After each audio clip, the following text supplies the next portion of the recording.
Olá, seja bem-vindo, seja bem-vinda. Você está no canal Milionariamente. Eu sou o Paulo Lima.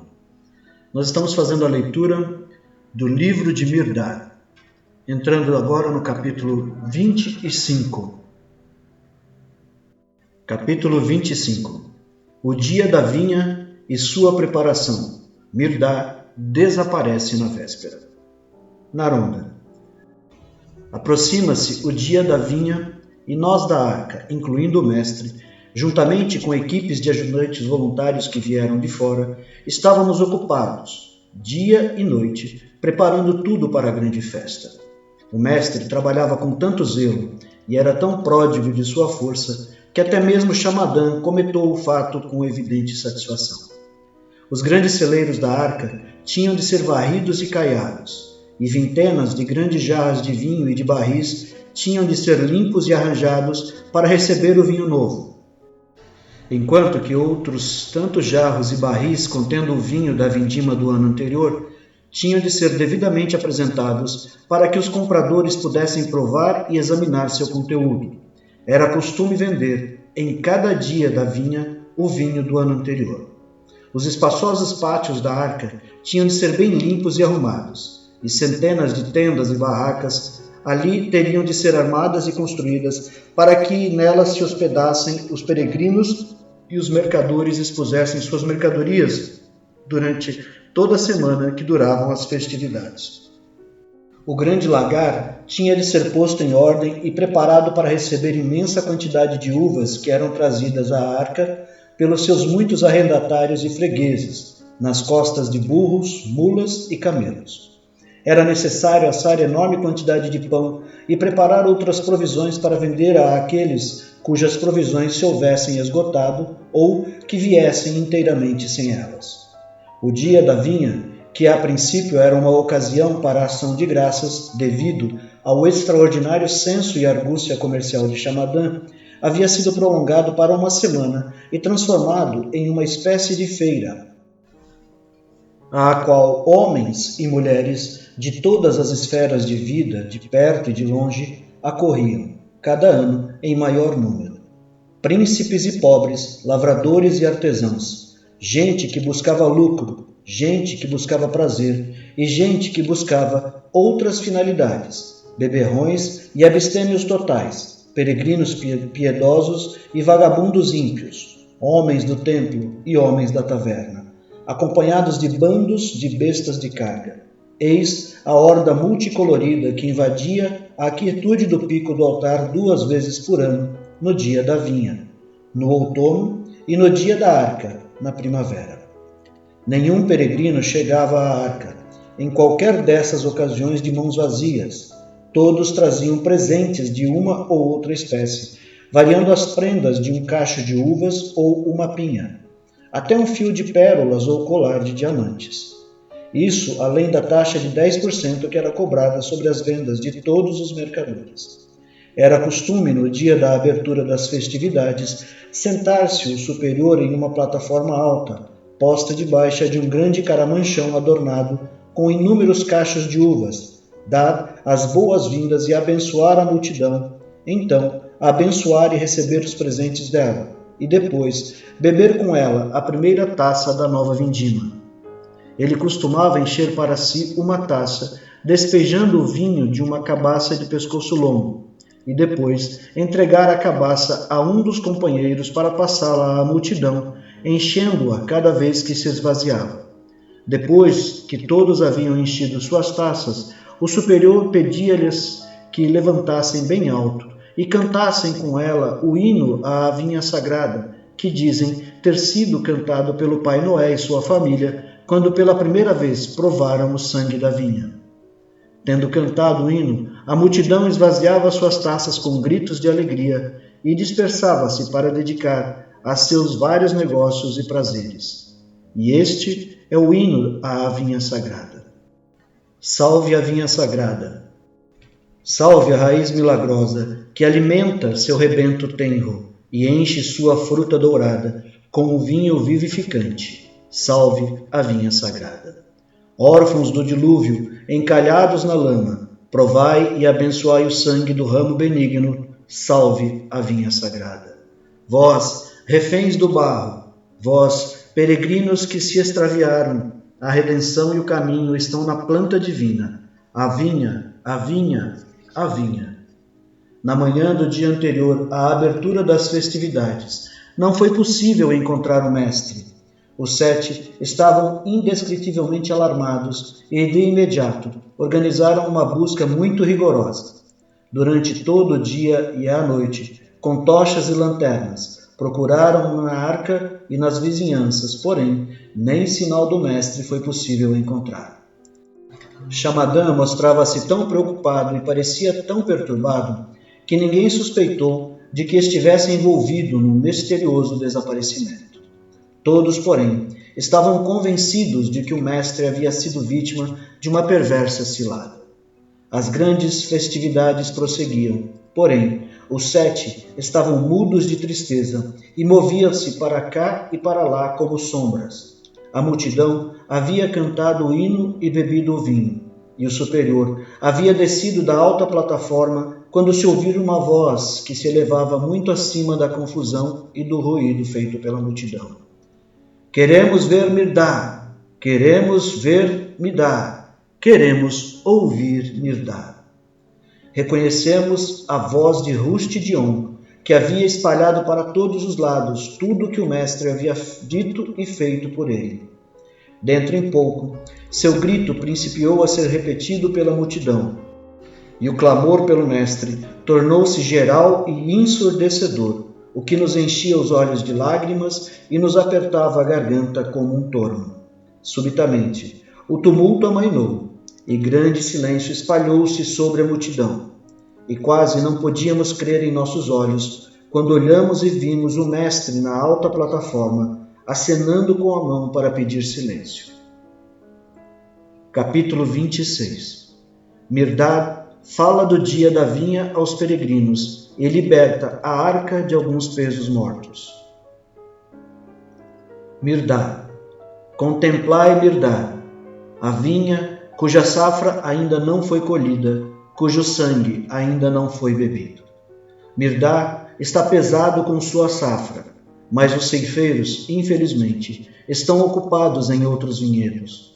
E Mirdá está sufocando com sangue transbordante, mas os copeiros, os bebedores, estão fortemente embriagados com outros vinhos. Homens do arado, da picareta e da foice, eu abençoo vossos arados, picaretas e foices. Que tendes arado, carpido e podado até hoje? Tendes arado as desoladas terras baldias de vossa alma, tão recoberta de toda espécie de ervas daninhas, que se tornou uma verdadeira selva, onde bestas pavorosas e hediondos répteis prosperam e se multiplicam? Tendes carpido as raízes nocivas que se enrolam no escuro e estrangulam vossas raízes, aniquilando o vosso fruto ainda em botão? Ou tendes podado aqueles ramos de vós próprios que estão carcomidos por vermes buliçosos ou ressecados pela investida de parasitas? Tendes aprendido bem a arar, carpir e podar vossos vinhedos da terra. Mas o vinhedo não terreno que sois vós jaz desgraçadamente abandonado e sem zelador. Muito vãs serão todas as vossas labutas, se não cuidardes do vinhateiro antes de cuidardes do vinhedo. Homens de mãos calosas, abençoo vossos calos. Amigos de prumo e da régua, companheiros do malho e da bigorna, parceiros do cinzel e do serrote, como sois hábeis e competentes em todos os vossos ofícios preferidos. Sabeis como encontrar o nível e a profundidade das coisas, mas vossa profundidade e nível não sabeis achar. Com aptidão dais forma a um pedaço de ferro bruto com o malho e a bigorna, mas não sabeis dais forma ao homem bruto, usando o malho da vontade na bigorna da compreensão.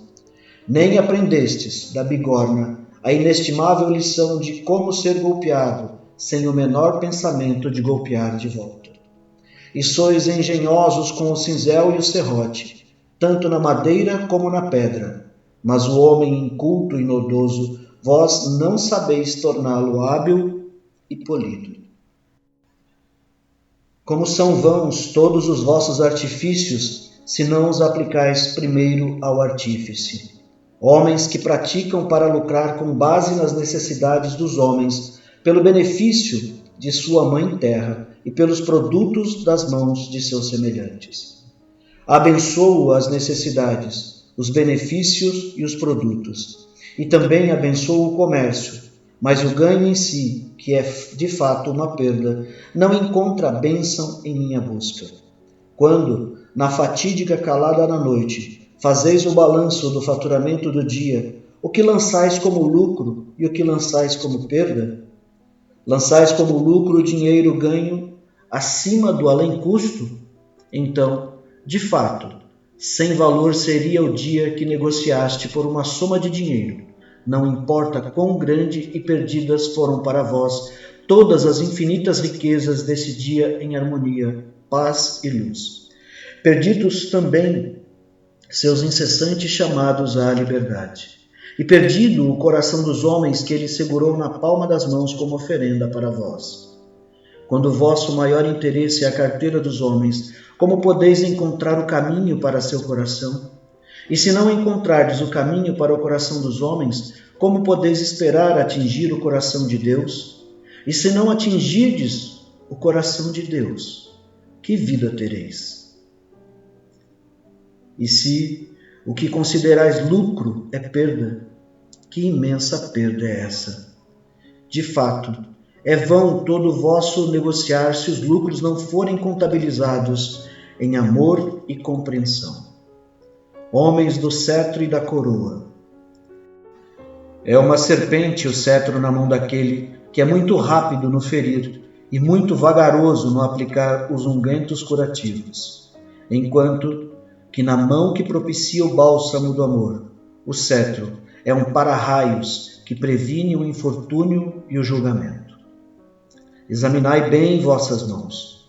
Uma coroa de ouro, cravejada de diamante, rubi e safira, assenta muito incômoda, triste e pouco à vontade sobre uma cabeça inchada de vanglória, ignorância e desejo de poder sobre os homens. Sim, tal coroa, colocada assim sobre esse pedestal, não passa de um escárnio mordaz de seu próprio pedestal. No entanto, uma coroa das mais raras e extraordinárias gemas envergonhar-se-ia de seu próprio desmerecimento ao assentar sobre uma cabeça aureolada com a compreensão e a vitória sobre o ego. Examinai bem vossa cabeça. Quereis reger os homens? Aprendei primeiro a reger vós mesmos. Como podereis, entretanto, reger bem, se não regeis bem a vós mesmos? Pode uma onda espumejante chicoteada pelo vento trazer paz e quietude ao mar? Podem os olhos lacrimosos projetar um sorriso venturoso em um coração que chora? Pode a mão trêmula de medo ou de raiva manter um navio com a quilha nivelada? Os regentes dos homens são governados por homens, e os homens estão cheios de tumulto, anarquia e caos. Tal qual o mar, estão expostos a todos os ventos do céu. E tal qual o mar tem suas marés altas e baixas, parecendo às vezes que vão inundar o litoral.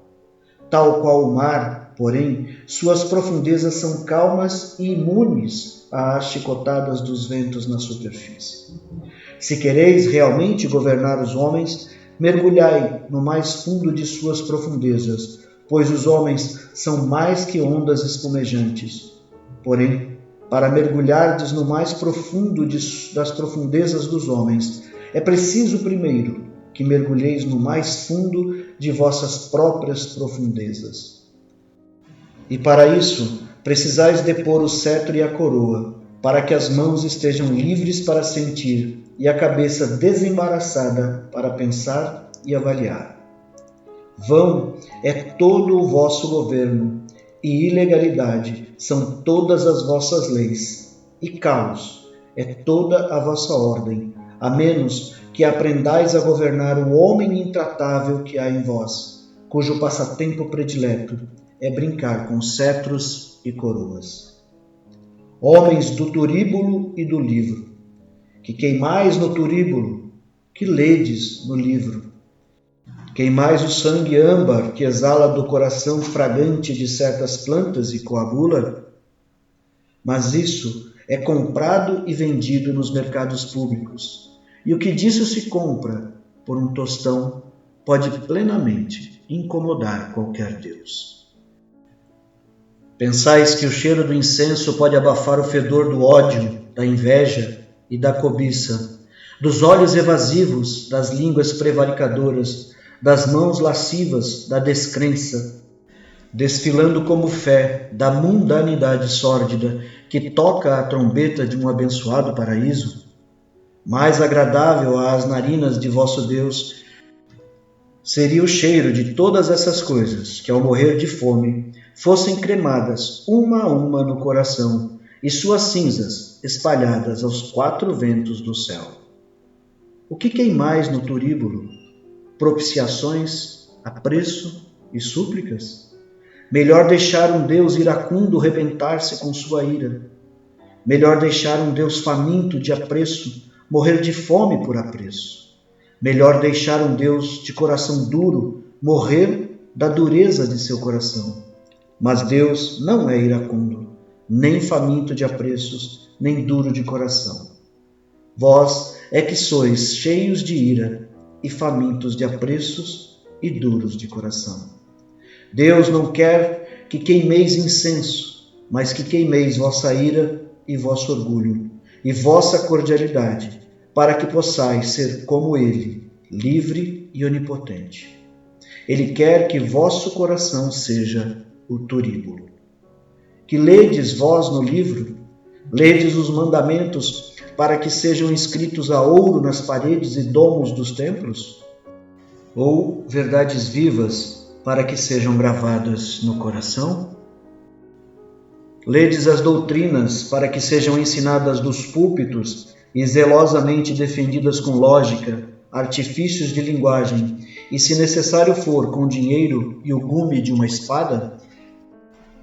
Ou ledes a vida, que não é uma doutrina para que seja ensinada e defendida, mas uma via a ser trilhada com a vontade de obter a libertação, no templo e fora dele, de noite e de dia, tanto nos lugares baixos quanto nos altos. E a menos que estejais nessa via e tenhais a certeza de sua meta, como tereis a temeridade de convidar outros a trilhá-la? Ou ledes cartas, mapas e listas de preços no livro, mostrando aos homens quanto do céu pode se comprar em troca de tanto ou quanto da terra. Trapaceiros e agentes de Sodoma, vós venderíeis os céus aos homens e fixaríeis como preço o quinhão da terra que eles possuem. Faríeis da terra um inferno e urgiríeis os homens a escapar dela, enquanto vos entrincheirais mais profundamente nela. Porque não os fazeis vender sua parte no céu por uma parte na terra? Se houvesseis lido bem vosso livro, mostraríeis aos homens como fazer da terra um céu, pois para aquele que tem um coração celeste, a terra é um céu, e para o homem que tem um coração terreno, o céu é uma terra. Descobri o céu no coração dos homens, nivelando dentro dele as barreiras que há entre homens e seus semelhantes, entre o homem e todas as criaturas, entre o homem e Deus. Mas para isso teríeis de ter, vós mesmos, um coração celeste. O céu não é um jardim florido para que se possa comprar ou alugar, mas é um estado de ser que se atinge na terra e em qualquer lugar deste ilimitado universo. Por que esticar o pescoço e forçar a vista para além? Nem é o inferno uma violenta fornalha da qual se deve escapar com muitas preces e queimando incenso. Porém, em um estado do coração, experimentado tanto aqui na terra como em qualquer outro ponto dessa imensidão desconhecida. Para onde fugiríeis de um fogo cujo combustível é o coração, a não ser que fugisseis do coração? É vã a procura do céu, e vã a evasão do inferno, enquanto o homem está retido por sua sombra, pois ambos, o céu e o inferno, são estados de ser inerentes à dualidade. A menos que o homem se torne simples de mente, de coração e de corpo, a menos que ele seja sem sombra e simples de vontade, terá sempre um pé no céu e outro no inferno. Isso é, de fato, inferno. Sim, é mais do que inferno ter asas de luz e pés de chumbo. Ser mantido à tona pela esperança e arrastado para baixo pelo desespero. Ser desenrodilhado pela fé impávida e enrodilhado pela dúvida cheia de pavor. Um céu não será céu se para outros for inferno, e nenhum inferno será inferno se para outros for céu. E como o inferno de alguns é frequentemente o céu de outros, e o céu de alguns é muitas vezes o inferno de outros, então céu e inferno não constituem estados duradouros e conflitantes, mas sim estágios a serem atravessados na longa peregrinação para a libertação de ambos. Peregrinos da vinha sagrada, Mirdad não tem céus para vender ou conceder àqueles que forem corretos, nem infernos para servir de espantalho aos que forem maus. A não ser que vossa retidão seja seu próprio céu, ela florescerá por um dia e depois murchará. A não ser que vossa perversão seja seu próprio espantalho, ela dormirá por um dia e florescerá na primeira estação favorável. Mirdad não tem céus nem infernos para oferecer-vos, mas oferece-vos a sagrada compreensão que vos elevará muito acima do fogo de qualquer inferno e do luxo de qualquer céu. Não com as mãos, porém com o coração tereis de receber esse presente, pois para isso o coração tem de ser desonerado de qualquer desejo e vontades extraviadas, salvo o desejo e a vontade de compreender. Não sois estrangeiros na terra, nem a terra é para vós madrasta. Sois um verdadeiro coração, do verdadeiro coração da terra, e uma verdadeira espinha dorsal de sua verdadeira espinha dorsal. Ela está feliz por carregar-vos sobre seu firme, amplo e constante dorso. Porque insistis em carregá-la sobre vossos franzinos e curvados peitos para depois gemer, arfar e ofegar por falta de ar? Os úberes da terra estão manando leite e mel. Por que deixais que ambos se azedem com vossa cobiça, tomando deles mais do que necessitais? Serena e graciosa é a face da terra, porque a desfigurais e a enrugais com luta amarga e medo. A terra é uma perfeita unidade. Por que persistes em desmembrá-la com espada e marcos de fronteiras? Obediente e despreocupada é a terra. Porque sois cheios de preocupação e de insubordinação? No entanto, sois mais duradouros do que a terra, o sol e todas as esferas dos céus. Tudo isso passará, porém, vós não. Porque tremeis como folhas ao vento? Se nada mais pode fazer-vos sentir vossa unidade com o universo, a terra sozinha deveria fazer. No entanto, a própria terra é somente o espelho onde vossa sombra se reflete. É o espelho mais do que o espelhado? É a sombra projetada por um homem mais do que o homem? Esfregai os olhos e despertai, pois sois mais do que a terra. Vosso destino é mais do que viver e morrer, e fornecer alimento abundante para as sempre famintas mandíbulas da morte. Vosso destino é ser livre do viver e do morrer, do céu e do inferno, e de todos os opostos guerreadores fundamentados na dualidade. Vosso destino é serdes vinhas frutíferas nas eternas e frutíferas vinhas de Deus. Como o ramo vivo de uma vinha viva, ao ser enterrado no solo, lança raízes e afinal se torna uma vinha independente, que gera uvas como sua mãe, à qual continua ligada. Assim será o homem o ramo vivo da vinha divina, quando for enterrado no solo de sua divindade, e se tornará um Deus que permanecerá eternamente uno com Deus. Será o homem enterrado vivo a fim de despertar para a vida? Sim, sem dúvida sim. Se não for desenterrado para a dualidade da vida e da morte, não podereis despertar para a unidade do ser. A menos que sejais alimentados com as uvas do amor, não sereis saciados com o vinho da compreensão. E a menos que vos embriagueis com o vinho da compreensão, não vos tornareis sóbrios pelo beijo da liberdade. Não é amor que comeis quando comeis o fruto da vinha terrena. Comeis uma fome maior para aplacar uma fome menor. Não é compreensão que bebeis quando bebeis o sangue da vida terrena. Bebeis um breve esquecimento da dor, o qual, quando consumido, dobra a pungência da dor. Fugis de um ego tedioso somente para tornar a encontrar esse ego ao virar a esquina. As uvas que Mirdad vos oferece não estão expostas ao mofo e à putrefação. Ser saciado uma vez com elas é ser saciado para sempre. O vinho que ele destilou para vós é demasiado forte para os sábios que temem ser queimados, mas vivificante para o coração que deseja ser embriagado com autoesquecimento até a eternidade. Há entre vós homens famintos por minhas uvas? Que venham para a frente com suas cestas. Há alguns sedentos de meu sangue? Que tragam sua taça. Mirdad está pesado com sua safra e sufocando com o sangue transbordante. Um dia de autoesquecimento era o dia da vinha sagrada.